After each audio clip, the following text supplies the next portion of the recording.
예, 안상수 후보님 지금 소속 정당이 어디시죠? 국민의힘입니다. 국민의힘이시죠? 예. 저는 국가혁명당인 줄 알았습니다. 최근에 네. 그 장흥에 있는 그 하늘궁이라는 데 가가지고 허경영 후보 만나셨죠? 예. 여러 차례 만나신 걸로 알고 있는데. 여러 차례는 아니고요. 예. 제가 우리 국민의힘에 26년 있었고 인천광역시장 8년에 국회의원 3번 했죠. 이번에 국가 위기이기 때문에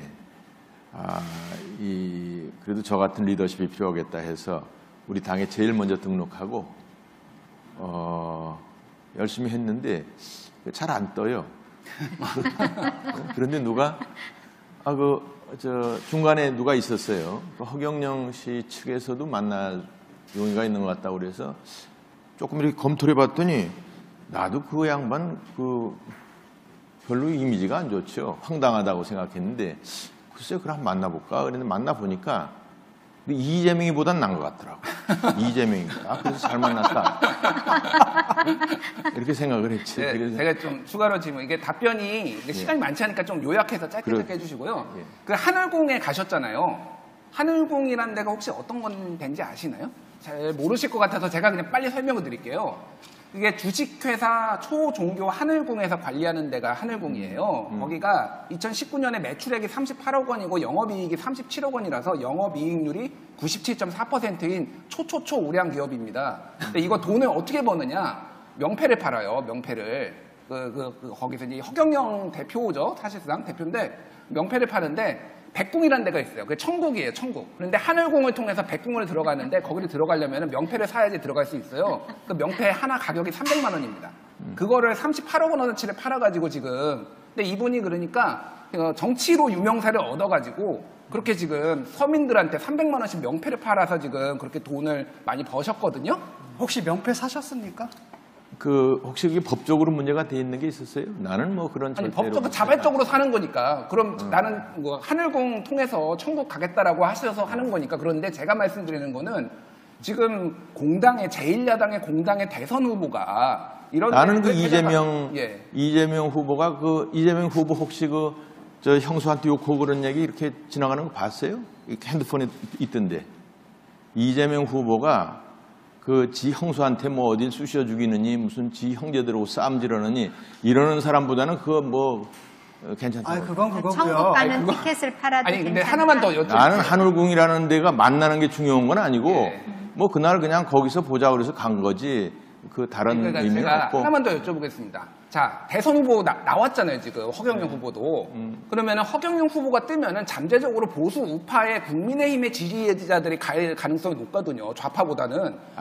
나는 좌파라고 봤어요. 예. 나는 이게 민주당 표를 갉아먹는 거야. 민주당 표를. 왜냐하면 민주당도 퍼주는 거고 허경영이도 퍼주는 거니까 퍼주는 쪽 표를 갉아먹어서 우리 당이 좋은 거죠. 아니 이번 대선이 박빙으로 되는데 만약에 박빙 아니에요. 우리가 이겨요. 박빙이 아니라고. 박빙이 아니고 우리가 단일화만 되면은 압승을 할 거예요. 왜 박빙이라고 자꾸 말을 만드세요? 여론조사가 그렇게 여론조사는 거 엉터리라니까. 네, 다른 질문 하나 드릴게요. 예. 최저임금제 폐지하겠다고 네. 공약하신 거 맞습니까? 맞습니다. 근데 그건 우리 헌법에 명문으로 규정이 되어 있어요. 그 32조 1항에 보면 그 최저임금제를 시행한다고 딱 하여야 한다예요. 임의 규정도 아니고 강행 규정인데 그걸 어떻게 죄송합니다. 그거는 폐지라는 게 지금 그 문재인 정부가 해놓은 그걸 좀 바꾸겠다는 뜻이죠. 그러니까 문재인이 갑자기 최저임금을 급격하게 올리기 때문에 우리 소기업, 소상공인들, 자영업자들이 다 지금 그야말로 굉장히 어렵게 된 거 아니에요. 그러니까 개정하시겠다, 바꾸시겠다는 거지 폐지가 아닌데. 그렇지. 원점에서부터 이제 검토해서 다시 현실에 맞게 하겠다. 현실에 맞게 하겠다. 그런 게 허경영식이네요. 아니요. 제가 표현이. 그런 식으로 말하면은 지금 대선 후보라는 사람들이 전부 다 그냥 사이다 발언이라고 그냥 뻥치고 전부 다 그냥 막말이나 이런 사람들이 다 대선 후보로 뜨는 거예요. 제대로 정책 얘기하는 사람은 뜨지도 않고 제대로 얘기하는 사람은 듣지도 않아요. 제대로. 그럼에도 불구하고 폐지하고 개정은 다른 거고요. 또 하나 헌법 얘기가 나왔으니까 그것만 하나 하고요. 권력 분산형으로 하겠다 그랬어요. 통치 예. 구조를. 예. 지금도 상권 분립이죠. 근데 그럼에도 불구하고 그렇게 하겠다고 하는 거는 이것도 개헌하시겠다는 거 아니에요? 제가 사실 개헌을 공약을 했죠. 네. 근데 제가 개헌을 공약을 했는데 저희들이 말하는 소리는 잘 듣질 않아서 그런데 저도 사실은 권력 분산형 개헌을 하는 게 좋겠다.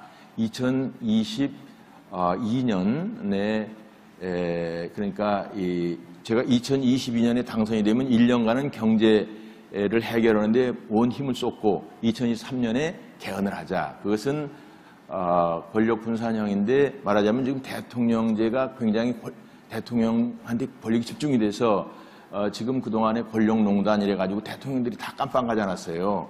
가족들도 깜빵 가고. 이게 우리나라 문화에서는 그동안에는 순기능이 많이 있었는데 이제는 역기능 때문에 안 되겠다 해서 권력 분산형 개헌을 하자고 그렇게 제안을 한 겁니다. 근데 103석 이제는 뭐 탈당하고 뭐 제명하고 뭐 이러면서 그것도 줄어들었는데 그 의석 가지고 어떻게 개헌을 합니까?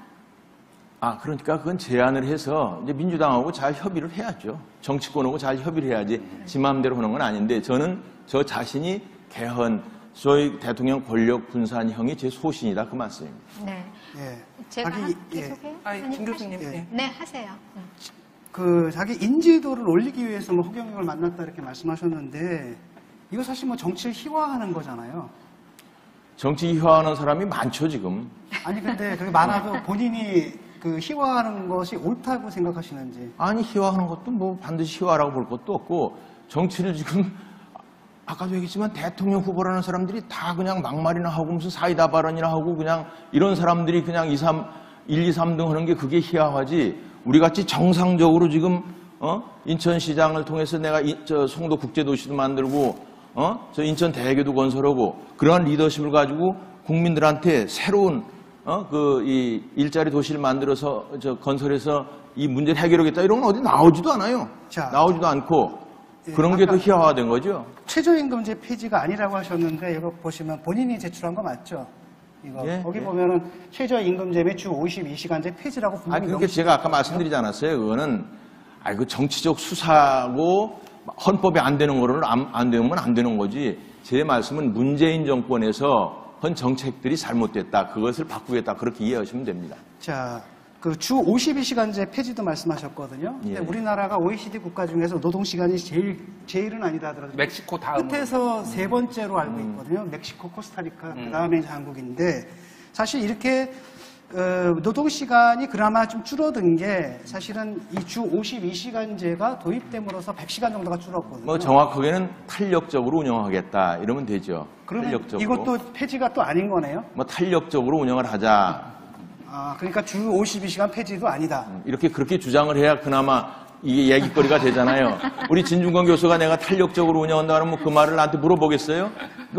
그러니까 자꾸 이렇게 뭔가 하여간 조금 좀 약간 이렇게 해야지 화두가 되니까 그래서 그런 걸 이해하시는데 탄력적인 운영이다 하는 건데 사실 지금 주 52시간제 근무가 뭐 근로 시간을 줄이는 건 좋은데 사용자의 입장도 생각을 해야 되고 업태에 따라서 다릅니다. 예를 들어서 뭐 R&D 같은 것은 몇 날 며칠 세워서 해야 되는 것도 있고 건설업체 같은 건 돌관 작업도 해야 되고 있는 것도 있고 그래서 현실에 맞게 바꾸겠다. 그렇게 이해하시면 되겠습니다. 언어의 인플레이션이라는 게 사실은 결국은 자기가 평소에 하는 말의 신빙성을 뚝 떨어뜨리거든요. 이렇게 계속 이렇게 말씀하시면 누가 정치인으로서의 안상수의 말을 누가 진지하게 들어주겠습니까? 그 다음은 넘어가가지고요. 스마트 시티 10곳을 만든다고 하셨어요. 예. 그렇죠? 어딥니까? 10곳이? 이것은 대도시 주변의 유휴 농지로 보시면 됩니다. 그러니까 예를 들어서 논이죠, 논. 뭐 광주 혹은 부산 혹은 대구 주변에 땅을 한 1,000만에서 한 3,000만 평씩이 될 것이고 제가 이제 경기도 북부도 생각하고 강원도 쪽도 생각을 하고 있습니다.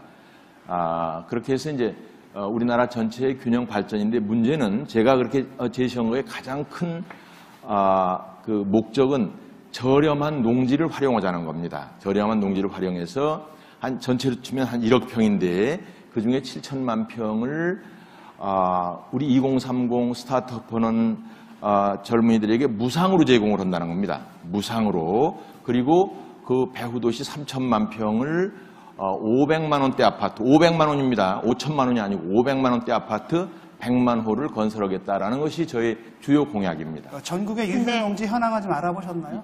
유유농지요? 농지가 전체가 24억 평입니다. 그중에 1억 평을 활용하자는 것이죠. 근데 네, 그런 그 1억 평이라는 게 우연히 대도시 근처에 있나요? 1억 평? 그 1억 평이라는 게 우연히 대도시 근처에 있으며 그 유휴농지라는 게 우연히 스마트 아니, 그거는 우리가 지정을 해야죠. 지정을 해야 되는 게, 지금 뭐 여기, 어느 대도시 주변에 되는 다 농지라는 건 있게, 평야가 있게 마련입니다. 그러면 거기 농지를 활용하자는 거니까 다 도시 인접 지역에 얼마든지 농지가 있습니다. 제가 질문 네요, 먼저 좀 지금- 드릴게요. 네, 짧게 네. 드릴게요. 그 인천시장을 재선을 하셨어요. 예. 그런데 인천시장 재임 하는 동안 인천시 재정을 파탄낸 걸로 굉장히 유명을 합니다. 그래서 인천 아시안게임으로 수천억 원 적자를 내셨고 세계 도시축전, 월미, 은하레이 등등 다 실패해가지고 인천을 거의 재정을 지금 다 말아먹었다 이런 표현들이 나오는데 국가 이거 대통령 대선 잘 하실 수 있는지 굉장히 의문이거든요. 국가 재정 말아먹는 거 아닙니까? 그게 다 이제 선거 때 한 것이 이제 제가 낙선이 되니까 그 말이 돌아다닌 건데 제가 인천시장을 2002년부터 2010년까지 했어요. 그런데 인천의 총 자산이 145조, 150조가량 늘었어요. 지금 7조라고 말씀하셨죠? 7조인데 제가 150조가 늘었습니다. 2002년에 국토부 통계가 우리 인천의 자산이 61조인데 2010년 제가 그만둘 때 209조가 됐어요. 그러니까 209조 마이너스 61조면 148조가 늘은 겁니다. 늘은 건 얘기를 안 하고 파탄났다는 건 그냥 선거 때 그냥 얘기한 거고 그러니까 그건 부채도 같이 늘었으니까 그렇게 된 거예요. 부채가 7조하고 147조 늘려가지고 148조 같으면 얼마든지 하죠. 안 그래요? 이건 팩트예요, 통계. 아니 근데 그 부채하고 그 자산의 인과관계가 있냐? 당연히 인과관계가 있죠. 부동산을 제가 이제 인천 도시개발공사를 설립을 해가지고 땅을 사면서 부채가 늘어난 것이고 제가 송도국제도시나 청라나 영종도 이런 데 전체에 많은 택지와 산업용지를 개발하면서 인천 전체의 가치가 올라간 겁니다. 그 당시 혹시 부산은 2002년에 96조에서 2010년에 136조밖에 안 됐어요. 1.5배가 됐는데 인천은 3.5배가 된 겁니다. 제가 적극적으로 이 시정을 잘했기 때문에 인천의 가치가 올라간 제가 겁니다. 궁금한 거는 주로 하신 게 부동산 개발이에요. 그래서 지금 대통령 되면 전국토를 또 부동산 난개발을 해가지고 이런 식으로 예전에 MB처럼 이명박 때처럼 뭔가 다 파헤치고 지금 할 거가 아닌지 굉장히 이명박 궁금합니다. 대통령이 다 파헤친 건 없고 4대강을 한 건데 지금 이제 우리나라는 현재는 정말로 파헤쳐야 돼요. 왜냐하면 이게 국토를 대개조해야 됩니다. 지금 요 그릇에서 그대로 놓고 해가지고는 아무런 일자리나 주택 문제 해결이 안 돼요. 지금 다른 후보들이 얘기하는 거 전부 다 그 뻥입니다. 지금 새로운 국토를 활용하지 않으면 안 되는데 마침 논이 저렴하게 지금 논은 20만 원밖에 안 해요. 근데 여기다가 40만 원 정도의 투자를 하면은 택지가 됩니다. 그럼 60만 원짜리 원형지가 되잖아요. 그럼 서울에서 지금 5천만 원도 넘잖아요. 지방 도시에도 3천만 원이 넘습니다. 이 60만 원짜리 땅을 바로 주변에서 놔두고 주변에서 얼마든지 개발할 수가 있다는 겁니다. 전국을 잠깐만요. 투기로 만들 것 같아서 잠깐만요. 걱정이 투기가 아니죠. 그거는 경제자유구역 법으로 얼마든지 정부에서 다 수용해서 가능합니다. 그리고 농민들은 지금 많은 농민들이 땅을 팔기를 원해요. 잠깐만요. 네. 지금 우리 후보자께서는 우리 국민이 네. 어디에 살고 싶고 어떤 집에 살고 싶은지를 모르시는 거 아니에요? 지방에는 지금 아파트가 분양이 안 돼요. 전혀 그렇지가 않아요. 잠깐만요. 예. 분양이 안 돼요. 네. 살고 싶은 곳에 살고 싶은 아파트가 있는 거예요. 빌라도 아니고 단독주택도 아닙니다. 그런데 그 대도시 주변에 논을 사서 거기다가 하겠다? 거기 들어가려고 할까요? 자. 첫 번째 질문이고요. 예. 두 번째는요. 네. 사람들이 그곳에 들어가서 살으려고 하면 살 수 있는 여건이 구비가 돼야 돼요. 도로가 있어야 되고 학교가 있어야 되고 병원이 있어야 되고 취업할 수 있는 일할 수 있는 일자리가 있어야 되는 것이지 놀고 있는 논이라고 그래서 거기에 뭐 몇십만 원 짓는다고 주택 문제가 해결될 것 같습니까? 물론이죠. 네. 송도를 거기다 건설하겠다는 겁니다. 송도에 가보면 학교 송도는 있고 조금 다르죠. 그건 국제도시였고. 그거를 제가 만드는 거라니까요. 그러니까 그거는 입지도 이미 다르고요. 지금- 인천 근데 국제공항 근처고. 자, 이렇게 보시면 되는 게 아니에요. 그러니까 국제공항이 있는 배후 도시가 있고 또 제가 지방에다 한다는 것은 지방에다가 아까 일자리를 먼저 말씀드렸죠. 일자리를 무상으로 땅을 공짜로 주는 거예요. 2030들한테. 그래가지고 200만 개의 일자리를 만들고 일자리가 먼저 있는데 여기에다가 주택을 이제 저렴하게 건설하는 겁니다. 주택을 건설하게 거려물 뿐더러 한마디만 더 드릴게요. 땅을 무상으로 주면 일자리가 생깁니까? 땅을 무상으로 주고 그 2030들한테 우리가 기술 지원하고 금융 지원하고 마케팅 지원하고 그래서 여기서 새로운 부품 산업, 첨단 산업의 클러스터를 만들어주는 겁니다. 그러니까 청년들이 하고 싶은 일을 할 수 있게 해주어야지 청년들은 무조건 땅을 주고 뭐 아파트를 교회에다 해준다고 해서 됩니까? 청년들은 자, 4차 이게 산업 연결되는 건데요. 아니, 청년들은 잠깐만요. 4차 산업에 관련된 일자리를 원합니다. 거기다 4차 산업의 클러스터를 만들어준다는 겁니다. 그냥 밀어내는 게 아니라. 대도시 주변에 전부 4차 산업 클러스터를 전부 만듭니까? 전부가 아니라 지금 우리나라의 부품 소재 수출량이 한 2,800억 불쯤 됩니다. 이것을 한 4천억 불 정도 목표로 해서 한 300억 정도를 목표로 해가지고 거기에 그 맞는 여러 가지 인프라를 깔고 거기에 맞는 여러 가지 지원 시설을 하면 되는 거죠. 저는요, 지금 후보자께서 내놓으신 그 정책들이, 이게 정말 생각을 좀 해보시고 내놓으셨나 하는 생각이 드는 게 제가 지금 송도를 다 건설한 사람이라니까요. 아니요, 송도하고는 다르다니까요. 송도의 바다를 메워서 할 때, 네. 송도를 바다를 메워서 도시를 만들 때 아무도 동의하지 않았어요. 무슨 바다를 만들어서 도시를 만드느냐 그랬는데 지금 돼 있잖아요. 제가 다 한 거예요.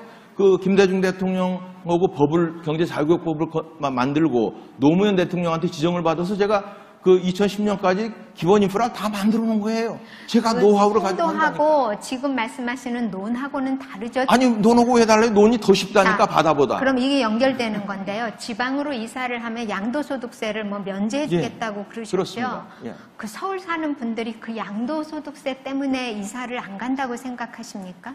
그런 사람도 꽤 있죠. 지방으로 이사를 해서 양도소득세 면제받기 위해서 지방 갈 사람이 서울 시민 중에 몇 명이나 된다고 아니 그래도 그것은 생각하십니까? 임팩트가 있죠. 지금 이제 서울에서 예를 들어서 퇴직을 해가지고 그동안에 월급 타가지고 집을 샀다가 다른 데로 가고 싶어도 양도소득세 많아서 딴 데 가면 집을 못 사니까 못 사는 사람들이 많거든요. 적지 않습니다. 저도 이제 시장에서 그런 얘기를 들어보고 한 얘기니까요. 그게 뭐 10,000명이든 20,000명이든 100,000명이든 임팩트가 있는 공약이 되면 그거야말로 서울의 어떤 집에 매물이 나올 수가 있는 거죠. 제가 질문 하나 드리겠습니다. 네. 경제 얘기 많이 했으니까 네. 한국에 전술핵 배치하겠다고 핵무기 배치하겠다고 말씀하셨네요. 예. 그 미국은 지금까지 단 한 번도 예. 전술핵에 대해서 동의를 한 적이 없는데 한미동맹 강화를 얘기하시면서 그럼 미국 척지자는 건가요? 어떻게 하시겠다는 아니면 설득을 시켜야죠. 그것은 이제 제가 지난번에 트럼프가 하노이 회담을 갈 때 평화선언 얘기가 나와서 종전선언 얘기가 나와서 편지를 보낸 게 있습니다. 메일로 보내고 종전선언을 하면 미군 철수를 주장할 것이고 미군 철수를 주장하면 당신들은 한국에서 나가야 되는데 그러면 중국을 견제하기가 어렵게 된다. 이런 취지로 보냈는데 하노이 회담에 가기 전에 저한테 전달한 사람이 굉장히 인포머티브하다 이런 얘기를 트럼프가 했다는 거예요. 가더니 하노이 회담이 결렬이 되지 않았어요. 결렬이라는 게 우리는 김정은이 원하는 대로 줄 수가 없는 거거든. 그런 상황에서 미국과 역시 잘 공조를 하면 전술핵 배치가 가능하다고 생각을 하는데 문제는 제 얘기는 그렇게 주장을 해야지 김정은이한테 핵에 대한 견제를 할 수가 있다는 지금 겁니다. 말씀하시는 것이 이제 계속 실제로 그런 게 아니라 그렇게 주장을 해야지 이런 효과가 생긴다. 이렇게 주장을 해야지 이런 효과가 생긴다. 이런 식이거든요. 아니 당연하죠. 그럼 어떤 정책을 할 때 그 시나리오를 정할 때 어떤 가정과 결과에 대해서 먼저 검토하지 않으면 안 되는 거죠. 네, 그러면 상도덕적 관점에서 허위 과장 광고인데 정책 중에 위드 네. 코로나 정책을 네, 네. 쓰겠다. 근데 예. 뭐 이 정권이 10월부터는 예, 예. 위드 코로나로 뭐 예. 가겠다 뭐 이런 발표를 했는데 예. 제가 어디서 보니까요. 마늘 7개를 코로나 균하고 삶아서 매일 먹으면 네네네. 코로나 안 걸린다. 이 말씀 정말 안 걸린다고 하셨습니까? 그렇게 말씀드린 건 치료가 아니고 된다? 안 걸린다고 그런 건 아니고요. 예. 그거를 그렇게 안 걸린다고 뭐라고 말씀드린 건 아니고 말씀을 하셨습니까? 보통 이제 우리가 이제 집안에서 어떤 그 감기 걸리고 그러면 할머니들이 야, 저 마늘 먹고 열 내고 저 고추 먹고 열 내라. 그래서 이제 이 호흡기 질환이라는 게 감기를 이렇게 고추를 많이 끓여서 뜨겁게 해가지고 즙을 내 먹으면 많이 좋다 이런 취지의 얘기를 들어서 그런 얘기 그냥 해본 겁니다. 그러니까 의학적으로 아니 그것을 내가 그것을 뭐 의학 전문으로서 상담을 한 게 아니고 예. 그런 얘기를 한 게 그렇게 나온 거예요. 예, 알겠습니다. 지금 인터넷 온라인으로 우리 시청자 여러분들이 질문을 많이 올려주고 계신데 예. 지금 말씀하신 거에 연장선상 비슷한 질문 하나 드리겠습니다. 네. 연령이 그래도 꽤 되시는데 연세가 꽤 되시는데 체력 유지 비결이 뭡니까? 라는 질문이 있습니다. 마늘 많이 드셔서 체력을 고추도 많이 그저 마음을 비우고 살면 됩니다. 여기 이런 질문도 있어요. 오늘 화장이 강하신데 이유가 있으신가요? 이런 거. 국민들한테 좀 이뻐 보이려고. 예. 알겠습니다. 개헌 공약 하셨는데 이원 집정부제를 의미하시는 건가요? 라는 질문도 있습니다. 일단 대통령 권력을 좀 분산했으면 좋겠어요. 대통령 권력. 그러니까 이원 집정부제를 말씀하시는 거예요. 이름이 뭐든지 간에 권력을 분산시킬 수 있다면 그게 더 미래에는 좋을 것 같아요. 어떻게 분산을 시켜요?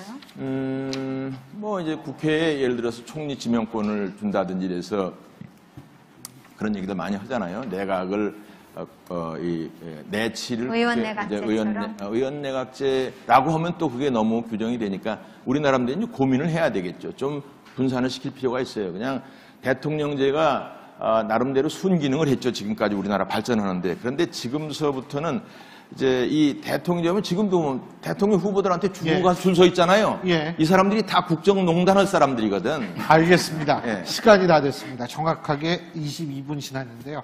22분 동안 수고하셨습니다. 우리 안성문 의원님. 감사합니다. 나가셔도 됩니다. 아이고, 수고하셨습니다. 고맙습니다. 우리 진중권 교수님하고 이렇게 토론하다니 아주 내가 영광이네.